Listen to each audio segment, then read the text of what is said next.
आज আমরা সবাই মিলে বেড়াতে যাব, তাই বাড়ির প্রতিমাকে দর্শন করে প্রণাম জানিয়ে বেরোলাম। এই আমার লাগেজ রেডি হয়ে গেছে। এবার যাব তারকেশ্বর। আমাদের বাড়ি থেকে তারকেশ্বর প্রায় 5 কিলোমিটার। তারকেশ্বরে পৌঁছালাম।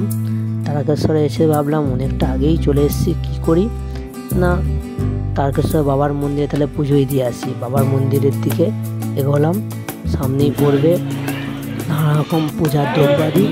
তারপরে তারকেশ্বরের গেটের কাছাকাছি আসলাম, এগোচ্ছি। এই তারকেশ্বরের মন্দিরের গেট, এর মধ্যে প্রবেশ করলাম। আলাদা লাইন আছে, আজ সোমবার তাই একটু ভিড় বেশি। তারপরে মন্দির বাবা তারকনাথ মহাদেব ও নন্দী মহারাজকে প্রণাম জানিয়ে আমি এগিয়ে গেলাম। ধূপ আর মোমবাতি যেখানে জ্বালানো হয় জ্বালিয়ে আবার তারকেশ্বর স্টেশনে পৌঁছলাম। এখন ঢুকছে 1:25 যে গাড়িটা টাউন হাওড়া লোকাল আসছে। এই গাড়িতে করে আমরা হাওড়া পৌঁছাবো আজ। তারপর ওখান থেকে ভাইজ্যাগ। তো গাড়িটা ঢুকছে, দেখুন বন্ধুরা, 1 নম্বর প্ল্যাটফর্মে ঢুকছে। এই গাড়িটি 1:25 তারকেশ্বর থেকে ছাড়বে হাওড়া উদ্দেশ্যে। গাড়িটা ছেড়ে দিয়েছে। এবার আমরা প্রথম লোকনাথ, আইরকন্ড কিছু স্টেশন পর সারাপৌলি পৌঁছাবো।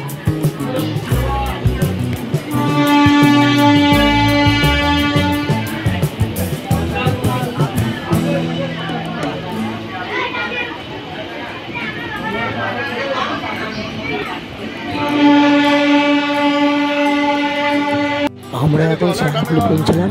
এরপর হাওড়া স্টেশনে পৌঁছাবো। আমরা হাওড়া স্টেশনে পৌঁছালাম।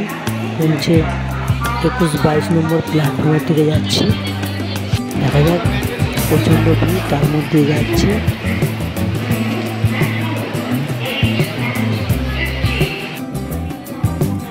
এখানে একটা অমৃত ভারত ট্রেন দাঁড়িয়ে যাচ্ছে। এরপর মেট্রোর পাশ দিয়ে আমরা যাব।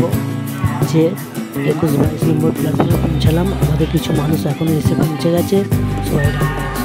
আমরা এখন 21 নম্বর প্ল্যাটফর্মে আছি। আমাদের পাশেই 18 নম্বর প্ল্যাটফর্মে একটা বন্দে ভারত ট্রেন দাঁড়িয়ে আছে। এটা ছেড়ে যাচ্ছে, আমরা দেখছি দাঁড়িয়ে, খুব সুন্দর লাগছে।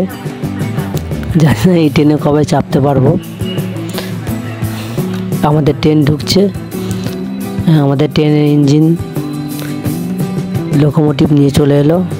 এই আমাদের ট্রেন কন্যাকুমারী সুপারফাস্ট এক্সপ্রেস। এটা কন্যাকুমারী যাবে। এতে করে আমরা আজ ভাইজ্যাগের উদ্দেশ্যে রওনা দেব। গাড়ির নাম্বার 12665। আমাদের বগি নম্বর স্লিপারে S5 S7। এই ট্রেনে করেই আজ আমরা ভাইজ্যাগের উদ্দেশ্যে রওনা দেব। আমি ট্রেনের মধ্যে উঠে সিট নিয়ে তারপরে সব কিছু বলছি। এইটা স্লিপার বগি, আপনারা সবাই জানেন, তবু একবার দেখিয়ে দিচ্ছি। এই যে আমাদের স্লিপার বগি।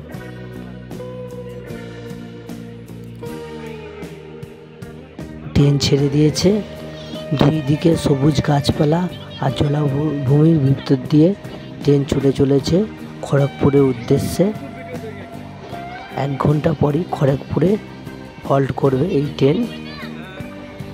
আমরা দুই ধারে মনোরম পরিবেশ দেখতে দেখতে চললাম। তারপরেই দেখলাম ময়ূরাক্ষী নদীর ওপর কোলাঘাটে ব্রিজ আসছে। আপনারা দেখুন, প্রচণ্ড স্পিডে বেরিয়ে যাচ্ছে, প্রায় 120 থেকে 130 কিলোমিটার বেগে। এই ব্রিজ পার হওয়ার কিছুক্ষণ পর খড়গপুর ট্রেন আসবে।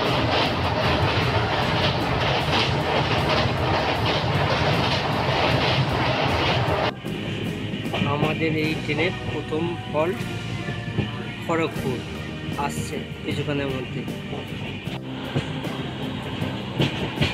খড়গপুর ঢুকছে, খড়গপুর স্টেশন আসছে।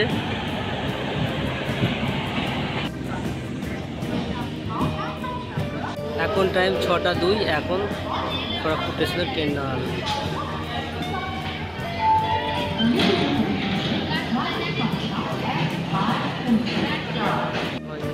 আমাদের ট্রেন এবার বালেশ্বরে এসে পৌঁছালো।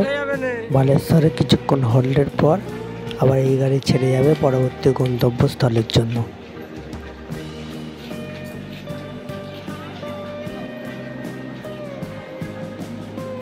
এইবার আমাদের ট্রেন এসে পৌঁছালো ভদ্রক। কিছুক্ষণ হোল্ড করবে, তারপর আবার ছেড়ে চলে যাবে পরের গন্তব্যস্থলের জন্য। এই ট্রেনের পরবর্তী গন্তব্যস্থল কটক, তারপর পরবর্তী স্টেশন ভুবনেশ্বর।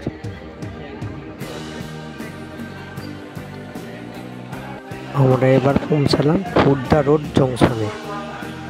এখান থেকে বহু ট্রেন ছাড়ে এবং পুরীও যাওয়া যায়। এখান থেকেই পুরী ভাগ হয়ে চলে যাচ্ছে একদিকে চলে যাচ্ছে ব্যাঙ্গালোরের দিকে। আমরা খুব ভোরের দিকে বিশাখাপত্তনম রেলওয়ে স্টেশনে পৌঁছালাম।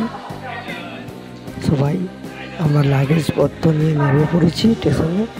এখন 5:30 বাজে, খুব ভোর, তখনও দিনের আলো ফোটেনি। আমরা এবার সামনের দিকে হাঁটতে লাগলাম। আমাদেরকে যেতে হবে 1 নম্বর প্ল্যাটফর্মে। সামনের দিকে হাঁটলে বাঁ দিকে ঘুরে যেতে হবে 1 নম্বর প্ল্যাটফর্ম। সিঁড়ি দিয়ে নামবো, তারপর 1 নম্বর গেটের দিকে বেরোবো। 1 নম্বর প্ল্যাটফর্ম দিয়ে 1 নম্বর গেট দিয়ে বেরোবো। আমরা বেরিয়ে দেখবো খুবই বৃষ্টি হচ্ছিলো, তাই ছাতা মাথা নিয়ে সামনের একটা সার্কেল আছে, চাউল মদন সার্কেল, সেখানে পৌঁছাবো।